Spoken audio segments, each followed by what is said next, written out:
ഒരു ഉദ്യോഗസ്ഥനെ വിജിലൻസ് മേധാവി സ്ഥാനത്തുനിന്ന് നീക്കുന്നു. കാരണം ഒരു ഗുരുതര വിവാദം. പക്ഷേ വെറും 4 മാസം. അതേ ഉദ്യോഗസ്ഥൻ കേരള പോലീസിലെ ഏറ്റവും ശക്തമായ കസേരയിൽ വന്നിരിക്കുന്നു. എങ്ങനെ? ഈ ഉദ്യോഗസ്ഥന്റെ പേര് M.R. അജിത് കുമാർ. കേരള പോലീസിന്റെ അടുത്തകാല ചരിത്രത്തിൽ ഇത്രയധികം വിവാദങ്ങളിൽ പെട്ട മറ്റൊരു ഉദ്യോഗസ്ഥനില്ല. ഒന്നോ രണ്ടോ അല്ല, 9 വലിയ വിവാദങ്ങൾ. സ്വർണ്ണക്കടത്ത്, മാധ്യമവേട്ട, RSS കൂടിക്കാഴ്ച, തൃശൂർ പൂരം. ഓരോന്നും കേരളത്തെ പിടിച്ചുകുലുക്കിയ സംഭവങ്ങൾ. എന്തുകൊണ്ട് ഇതെല്ലാം നിങ്ങൾ അറിയണം? കാരണം ഇത് നിങ്ങളുടെ പോലീസാണ്. നിങ്ങളുടെ നികുതിപ്പണം കൊണ്ട് നടക്കുന്ന സംവിധാനം. ഒരു കാര്യം ആദ്യമേ വ്യക്തമാക്കട്ടെ. ഈ വീഡിയോ പ്രസിദ്ധീകരിക്കപ്പെട്ട വാർത്തകളെ അടിസ്ഥാനമാക്കിയുള്ളതാണ്. ഇവിടെ പറയുന്നവയിൽ പലതും ആരോപണങ്ങളാണ്. കോടതി തെളിയിച്ച കുറ്റങ്ങളല്ല. നമ്മൾ ആരെയും കുറ്റവാളിയെന്ന് വിധിക്കുന്നില്ല. ഓരോ ആരോപണവും ആര് ഉന്നയിച്ചു? മറുപടി എന്തായിരുന്നു? അന്വേഷണത്തിൽ എന്ത് തെളിഞ്ഞു? തുടക്കം മുതൽ നോക്കാം. ആദ്യം ഒരു പശ്ചാത്തലം പറയണം. എല്ലാം തുടങ്ങുന്നത് 2020-ലെ നയതന്ത്ര സ്വർണ്ണക്കടത്ത് കേസിൽ നിന്നാണ്. തിരുവനന്തപുരം വിമാനത്താവളത്തിൽ ഒരു നയതന്ത്ര ബാഗേജ് കസ്റ്റംസ് തുറന്നു. പരിശോധനയിൽ നിന്ന് ഒഴിവുള്ള പാഴ്സലായിരുന്നു അത്. അതിനുള്ളിൽ 30 കിലോയോളം സ്വർണം. കോടികളുടെ കള്ളക്കടത്ത്. കേസിലെ മുഖ്യപ്രതികളിൽ ഒരാൾ സ്വപ്ന സുരേഷ്. ഈ കേസ് കേരള രാഷ്ട്രീയത്തെ പിടിച്ചുകുലുക്കി. പ്രതികൾക്ക് മുഖ്യമന്ത്രിയുടെ ഓഫീസുമായി ബന്ധമുണ്ടെന്ന ആരോപണം ഉയർന്നു. ഇവിടെ നിന്നാണ് നമ്മുടെ കഥ തുടങ്ങുന്നത്. 2022 ജൂണിൽ സ്വപ്ന സുരേഷ് കോടതിയിൽ ഒരു രഹസ്യമൊഴി നൽകി. അന്ന് അജിത് കുമാർ വിജിലൻസ് ഡയറക്ടറായിരുന്നു. മുഖ്യമന്ത്രിയുടെ കുടുംബത്തിന് കേസിൽ പങ്കുണ്ടെന്നായിരുന്നു സ്വപ്നയുടെ ആരോപണം. ഇത് മുഖ്യമന്ത്രിയും കുടുംബവും പൂർണ്ണമായി നിഷേധിച്ചതാണ്. പക്ഷേ മൊഴിക്ക് പിന്നാലെ നടന്നതാണ് വിവാദമായത്. ഷാജ് കിരൺ എന്നൊരാൾ സ്വപ്നയെ കാണാനെത്തി. മൊഴി പിൻവലിക്കാൻ അയാൾ സമ്മർദ്ദം ചെലുത്തിയെന്ന് സ്വപ്ന ആരോപിച്ചു. ഇതിനിടെ ഷാജ് കിരൺ ഉന്നത ഉദ്യോഗസ്ഥരെ ഫോണിൽ വിളിക്കുന്നുണ്ടായിരുന്നു. പിന്നീട് ഫോൺ രേഖകൾ പുറത്തുവന്നു. ജൂൺ 8 ഏതാനും മണിക്കൂറിനുള്ളിൽ ഷാജ് കിരൺ വിജിലൻസ് ഡയറക്ടർ അജിത് കുമാറിനെ 7 തവണ വിളിച്ചതായി മാധ്യമങ്ങൾ റിപ്പോർട്ട് ചെയ്തു. ഒരു കേസ് പ്രതിയുമായി ബന്ധമുള്ളയാൾ വിജിലൻസ് മേധാവിയെ ഇത്രയും തവണ വിളിച്ചത് സംശയം ജനിപ്പിച്ചു. വിവാദം ആളിക്കത്തി. പ്രതിപക്ഷം തെരുവിലിറങ്ങി. 2022 ജൂൺ 10 അജിത് കുമാറിനെ വിജിലൻസ് ഡയറക്ടർ സ്ഥാനത്തുനിന്ന് മാറ്റി. ഈ ആരോപണങ്ങളെല്ലാം അജിത് കുമാർ നിഷേധിച്ചിട്ടുണ്ട്. ഇവിടെയാണ് ട്വിസ്റ്റ്. വിജിലൻസിൽ നിന്ന് മാറ്റപ്പെട്ട് വെറും 4 മാസം. 2022 ഒക്ടോബറിൽ അജിത് കുമാറിന് കിട്ടിയത് കേരള പോലീസിലെ ഏറ്റവും ശക്തമായ പദവി, ADGP ക്രമസമാധാനം. ഈ പദവിയുടെ ശക്തി മനസ്സിലാക്കണം.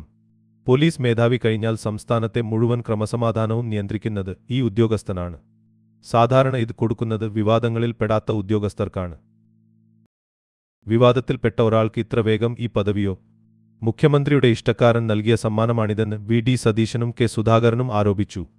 സർക്കാർ ഈ വാദം തള്ളി. അടുത്ത സംഭവം നേരിട്ട് ബാധിക്കുന്നത് മാധ്യമ സ്വാതന്ത്ര്യത്തെയാണ്.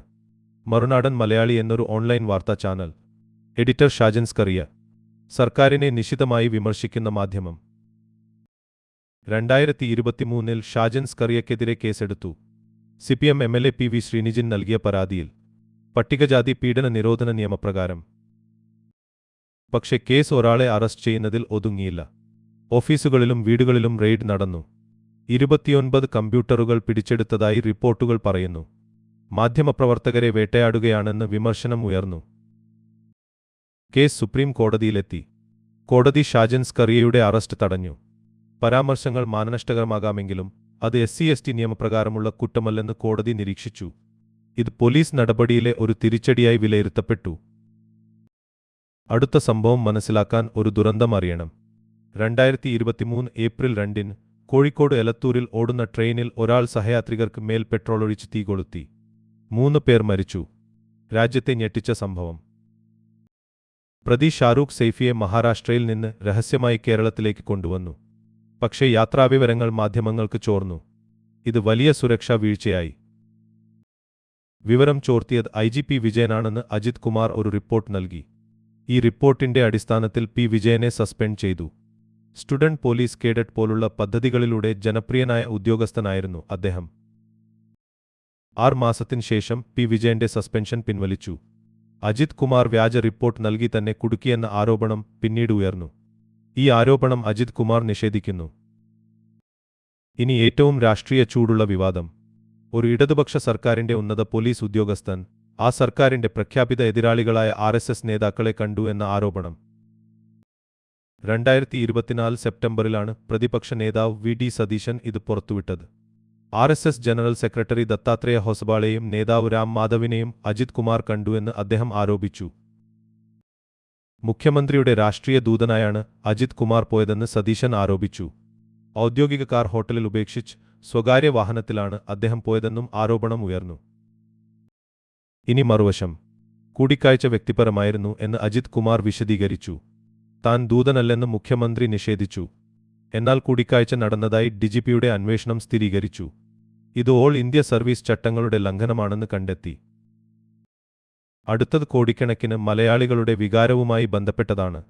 തൃശൂർ പൂരം. ലോകം നോക്കിനിൽക്കുന്ന ഉത്സവം. കുടമാറ്റവും വെടിക്കെട്ടും പഞ്ചവാദ്യവും. അതും ഒരു ലോക്സഭാ തിരഞ്ഞെടുപ്പ് കാലത്ത്. 2024 ഏപ്രിലിലെ പൂരത്തിന് പോലീസ് അസാധാരണമായ നിയന്ത്രണങ്ങൾ ഏർപ്പെടുത്തിയെന്ന് പരാതി ഉയർന്നു. ആനകൾക്ക് തീറ്റ തടഞ്ഞു, ഭക്തരെ ലാത്തിച്ചാർജ് ചെയ്തു, വെടിക്കെട്ട് വൈകി. ഇങ്ങനെ പല പരാതികൾ. ഇത് BJPക്ക് അനുകൂലമായി മനഃപൂർവ്വം ചെയ്തതാണെന്ന് CPIയും കോൺഗ്രസും PV അൻവറും ആരോപിച്ചു. പൂരം കലങ്ങിയതിന്റെ അമർഷം വോട്ടാകുമെന്നായിരുന്നു വാദം. ഇവിടെ 2 റിപ്പോർട്ടുകൾ ഉണ്ടായി. ഗൂഢാലോചനയില്ല, പോലീസിന് ചെറിയ വീഴ്ച പറ്റിയെന്ന് അജിത് കുമാർ തന്നെ റിപ്പോർട്ട് നൽകി. എന്നാൽ അദ്ദേഹത്തിന്റെ മേൽനോട്ടത്തിലെ വീഴ്ച DGP ചൂണ്ടിക്കാട്ടി. തിരഞ്ഞെടുപ്പിൽ തൃശൂരിൽ BJPയുടെ സുരേഷ് ഗോപി വിജയിച്ചു. കേരളത്തിലെ BJPയുടെ ആദ്യ ലോക്സഭാ സീറ്റ്. പൂരം വിവാദവുമായി ഇതിന് ബന്ധമുണ്ടെന്ന് പ്രതിപക്ഷം ആരോപിച്ചു. പക്ഷേ ഇത് തെളിയിക്കപ്പെട്ടിട്ടില്ല. ഇത്തവണ ആരോപണം വന്നത് അപ്രതീക്ഷിത ദിശയിൽ നിന്നാണ്. ഭരണപക്ഷത്തുനിന്നു തന്നെ. ഇടതുപക്ഷ MLA PV അൻവർ അജിത് കുമാറിനെതിരെ പരസ്യമായി രംഗത്തെത്തി. ഫോൺ ചോർത്തൽ, കരിപ്പൂർ വിമാനത്താവളം വഴിയുള്ള സ്വർണ്ണക്കടത്ത് ബന്ധം, അനധികൃത സ്വത്ത്, 10ലധികം ഗുരുതര ആരോപണങ്ങൾ അൻവർ ഉന്നയിച്ചു. ഇവയെല്ലാം അജിത് കുമാർ നിഷേധിച്ചു. ഇവിടെ ഏറ്റവും പ്രധാന കാര്യം, DGPയുടെ നേതൃത്വത്തിലുള്ള 5-അംഗ സംഘം ഈ ആരോപണങ്ങൾ പരിശോധിച്ചു. ഫോൺ ചോർത്തൽ, കൊലപാതക കേസ് അട്ടിമറി, ഇവയിൽ തെളിവില്ലെന്ന് സംഘം കണ്ടെത്തി. അനധികൃത സ്വത്ത് ആരോപണം മാത്രം വിജിലൻസ് അന്വേഷണത്തിന് വിട്ടു. ഇത്രയും വിവാദങ്ങൾ നിലനിൽക്കെ അന്വേഷണങ്ങൾ നടക്കുമ്പോൾ 2024 ഡിസംബർ 18 അജിത് കുമാറിന് DGP റാങ്കിലേക്ക് സ്ഥാനക്കയറ്റം നൽകാൻ മന്ത്രിസഭ തീരുമാനിച്ചു.